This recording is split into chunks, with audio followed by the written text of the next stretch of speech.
DC படம் வந்துச்சுல, நாளே நாள்ல 50 கோடி கலெக்ஷன். அது போய் எடுத்து பாரு, படம் நல்லா கேவலமா இருக்கு படம். ஒரு படம் எடுத்து துப்பு இல்லை,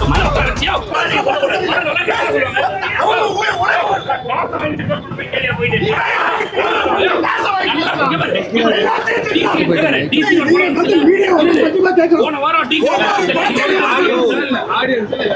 நீங்க மீடியாவா நீங்க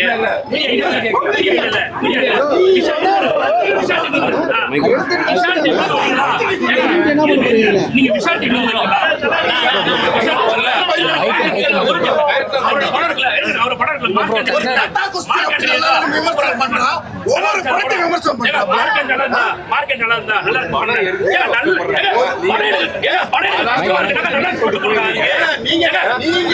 முடியாம ஓடி வரோம்.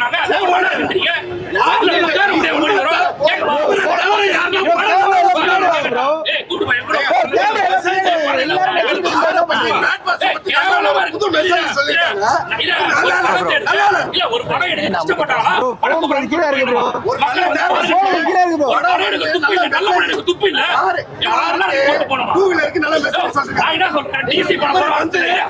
போன வாரம் டிசி படம் வந்துச்சுல, நாளே நாள்ல 50 கோடி கலெக்ஷன். அது போய் எடுத்து பாரு, படம் நல்லா கேவலமா இருக்கு படம். ஒரு படம் எடுக்க துப்பு இல்ல.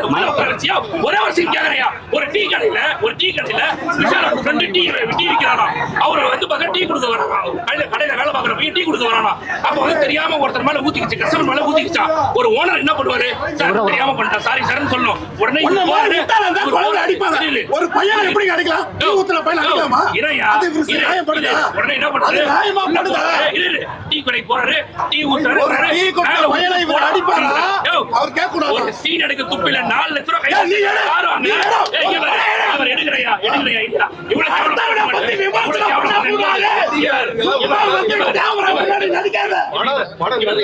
நான் ஒரு படம் எடுக்கிறேன்னா அந்த படம் ஒரு மக்களுக்கு ஒரு சாப்பாடு வாங்கி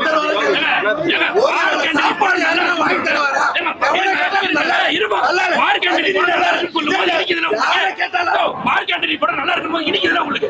மகுட படம் கேவலமா இருந்தா ஏன் கசக்குது உங்களுக்கு? படம் பார்த்தங்க, எல்லா படத்தையும் ஒரு காருக்கு நல்ல மெசேஜ், ஒரு டூப்ளிகேட் பொருள் எவ்வளவு வருது சொல்றாங்க, எவ்வளவு இது பண்றாங்க. இது ஒரு லாஸ்ட் கிளைமாக்ஸ்ல ஒரு லேடிஸ் எங்க இருக்காங்க, லாஸ்ட் கிளைமாக்ஸ் போயிட்டா ஒரு லேடிஸ் எங்க இருக்காங்க, எங்க வராங்க? சூறாவளி வருதா? 1000 பேர் நிக்கிறாங்களா? முன்னாடி நடிக்கிறாங்க. படம் லாஸ்ட்ல கிளைமாக்ஸ்ல 100 பேர் வராங்களா? எப்படி எங்க வராங்க? எங்க ஒரு படத்தை ஒரு ரூபாய் கொடுத்து ஒரு ரூபாய் கொடுத்து ஒரு படம் துப்பு இல்ல வந்து நல்லா இருக்கு. வந்து எல்லா படத்தையும் சொல்றாங்க. பேசாம காசு பேசுறீங்க. படம் பாக்குறீங்க, நான் காசு கூட போடுங்க. பையா படம் நல்லா இருக்கு சொல்லு போறீங்களா? ஒரு படம்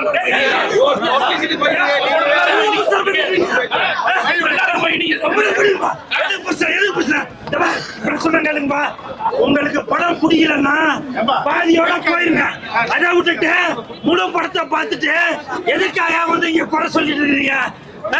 ஏன் அப்படி எங்களோட வயிற்றுல வந்து அடிக்கிறீங்க?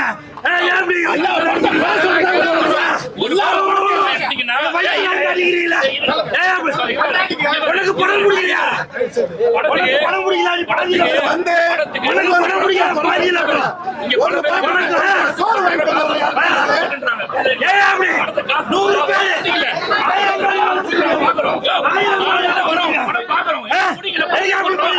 ஒரு படம் நல்லா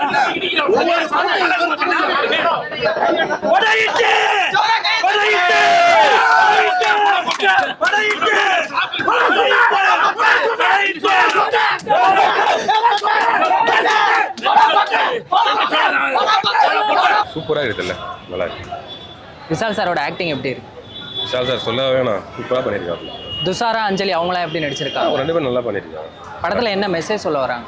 மெசேஜ் ஒரு நல்ல மெசேஜ் சொல்லியிருக்காரு. படம் பாருங்க, படம் பார்த்து படம் வந்து 3 மணி நேரம் போகுது, ஏதாவது லேக் இருக்கா இல்லை இன்ட்ரெஸ்டிங்காக கொண்டு போயிருக்கா? லேகே இல்லை ப்ரோ, கதை அந்த மாதிரி சூப்பராக போகுது, என்ஜாய் பண்ணி பார்க்கலாம். நல்லா இருக்கு. சாங் மியூசிக்லாம் கேட்குற மாதிரி இருக்கா? நல்லா பண்ணியிருக்காரு. நல்லா இருக்கு. உங்களுக்கு ஃபர்ஸ்ட் ஹாஃப் பிடிச்சதா இல்லை செகண்ட் ஹாஃப் பிடிச்சதா? செகண்ட் ஹாஃப் பயங்கரமாக அஞ்சலி போர்ஷன்லாம் சூப்பராக பண்ணியிருக்காங்க. நல்லா இருக்கு. இந்த படத்துக்கு ஓவராலாக 10க்கு ரேட்டிங்னா எவ்வளோ தருவீங்க? 10க்கு 10 தரலாம் ப்ரோ, அந்த அளவுக்கு நல்லா தான் இருக்குது. படம் ரொம்ப இதுவாக ரொம்ப ஓவராக ரொம்ப கமர்ஷியலாக இருக்குது. ரன் டைம் ரொம்ப ஓவராக இருக்குது. 3 மணி நேரம் படம் முடிஞ்சு ஓடிட்டே இருக்கிற மாதிரி கொஞ்சம் செட் ஆகல. விஷாலுக்கு டேரக்ஷன் கொஞ்சம் இல்லை இப்போ எல்லாம் அது ஏன் வந்துட்டாங்க. நீ வேணா பார்த்து போயிட்டு நான் நல்லா தான் இருக்கு. ஓரளவுக்கு படம் பார்க்குற அளவுக்கு இருக்குது. ஆனால் நான் கொஞ்சம் நல்லா பண்ணியிருக்கேன். விஷால் ஒரு மாதிரி டவுனாக இருக்குது, இப்போ நல்லா தான் இருக்குது. ஒரு வாட்டி பார்க்கலாம். விஷால் அவரோட ஆக்டிங் எப்படி இருக்கும்? விஷால் ஆக்ட் நல்லா தான் இருக்குது. கொஞ்சம் இதுவாக காமிச்சிருக்காங்க, ஆனால் ஓரளவுக்கு ஒரு மாதிரி இருக்குது. ஓகே தான். துஷாரா அஞ்சலி அவங்களோட ஆக்டிங்லாம் எப்படி இருக்கு? ஏன்னா அவங்க அவ்வளோவா காமிக்கலாம், ஓரளவு தான் காமிச்சிருக்காங்க. பார்க்கலாம், ஒரு வாட்டி பார்க்கலாம். படம் நல்லா படத்தில் இருக்கு. என்ன மெசேஜ் சொல்ல வராங்க? மெசேஜ் ஆனால் இந்த டூப்ளிகேட் இதெல்லாம் பொருள்லாம் இம்ப்ளிட் பண்ணுறாங்களே, அதனால அதை பற்றி பேசுகிறாங்க. அவ்வளோ வேற ஒன்றும் இல்லை. சாங் பிஜிஎம்லாம் கேட்குறது நல்லா அதான் ஓரளவு மூவி ரொம்ப நார்மல் தான் ப்ரோ, ரொம்ப ஆவரேஜ், ரொம்ப ஆவரேஜ். ஒன்றும் நம்ம புதுசாக எக்ஸ்பெக்ட் பண்ணுற மாதிரிலாம் இல்லை. போஸ்டர் பார்த்து லைக் சம்திங் உள்ளே இருக்கும். மார்க் ஆண்டனி ஸ்டைல் கொடுத்துருக்காங்க, ஆனால் வந்து ஒன்றும் பெருசாலாம் இல்லை. மார்க் ஆண்டனி அளவுக்கு அந்த ஸ்டைல் கரெக்ட் கொஞ்சமாக இருக்குது, ஆனால் வந்து லிட்டில் பிட் எதுவுமே இல்லாத மாதிரி கடைசியில் முடிச்சிட்டாங்க. பாதியில் வந்துட்டாங்க. ஃபுல்லாக கிளைமேக்ஸும் பார்க்கல நான். பாதி பேர் எல்லாம் கிளம்பிட்டாங்க. ஸோ வேஸ்ட் ஆஃப் டைம் தான் எனக்கு தெரிஞ்சு. விஷால் சார் அவரோட ஆக்டிங் எப்படி ப்ரோ இருக்கு? விஷால் சார் ஆக்டிங் நார்மல் தான், அதே தான் ப்ரோ. இப்போ மார்க் ஆண்டனியில் நீங்கள் எப்படி பார்த்தீங்களோ அதே மாதிரி தான் இருந்துச்சு. இன்னும் பெரிய டிஃப்ரென்ஸ்லாம் இல்லை. நார்மல் மேன், அப்புறம் ஒரு காமன் மேன், ஒரு ரவுடி, அந்த மாதிரி தான் அந்த மார்க் ஆண்டனியில் நடித்த மாதிரி அப்படியே நடிச்சிருக்காரு. ஸ்டோரியும் ஒன்றும் பெருசாக சொல்கிற அளவுக்குலாம் எடிட் பண்ணிடலாம் எல்லாத்தையும், அந்த மாதிரி தான். துஷாரா அஞ்சலி அவங்களோட ஆக்டிங் எப்படி? துஷாரா அஞ்சலி நல்லா ஆக்ட் பண்ணிடலாம். அந்த அவங்களுக்கு மட்டும் நல்லா இருக்கும். படத்தில் சாங் மியூசிக்லாம் கேட்குறதுக்கு எப்படி ப்ரோ? மியூசிக் ஒரு சாங் நல்லா இருந்தது. பேக்ரவுண்ட் ஸ்கோரும் பரவாயில்ல. ஜிவி எப்பவுமே நல்லா இருக்கும். படம் வந்து 3 மணி நேரம் போகுது, ஸோ ஏதாவது லேக் இருக்கா இல்லை இன்ட்ரெஸ்டிங்காக? ஃபர்ஸ்ட் ஹாஃப்லேருந்தே லேக் தான். தென் செகண்ட் ஹாஃபில் கொஞ்சம் ஏதோ ஃப்ளாஷ்பேக்னால கொண்டு வராங்க. நான் ஒன்றும் பெருசாலாம் எதுவும் இல்லை. இட்ஸ் நார்மல் மூவி மாதிரி தான் இருக்கும். உங்களுக்கு ஃபர்ஸ்ட் ஹாஃப் பிடிச்சதா இல்லை செகண்ட் ஹாஃப் பிடிச்சதா ப்ரோ? எனக்கு எப்படி சொல்கிறது, படம் வந்து நம்மளுக்கு பிடிக்கும் அப்படின்னு நினச்சி உட்காரோம். ஃபர்ஸ்ட் ஹாஃபும் உனக்கு வந்து நம்ம நினச்ச மாதிரி போகல. செகண்ட் ஹாஃப் ஏதோ போகிற மாதிரி இருக்குது, மறுபடியும் இது மாதிரி ஸ்டாப் ஆயிடுச்சு. எனக்கு போர் தான் ப்ரோ. நான் எப்பவுமே படம் வந்து நான் இப்படிலாம் பார்த்தா ஃபுல்லாக உட்காந்துருவேன், பாதியில் வரமாட்டேன், அந்த மாதிரி ஆள். ஸோ இப்படி பாதியில் வந்துட்டு லைட்டாக டிசப்பாயின்ட் பண்ணேன். இந்த மூவிக்கு ஓவராலாக 10க்கு ரேட்டிங்னா எவ்வளோ தருவீங்க? எனக்கு ஒரு 4.5 தரலாம் ப்ரோ.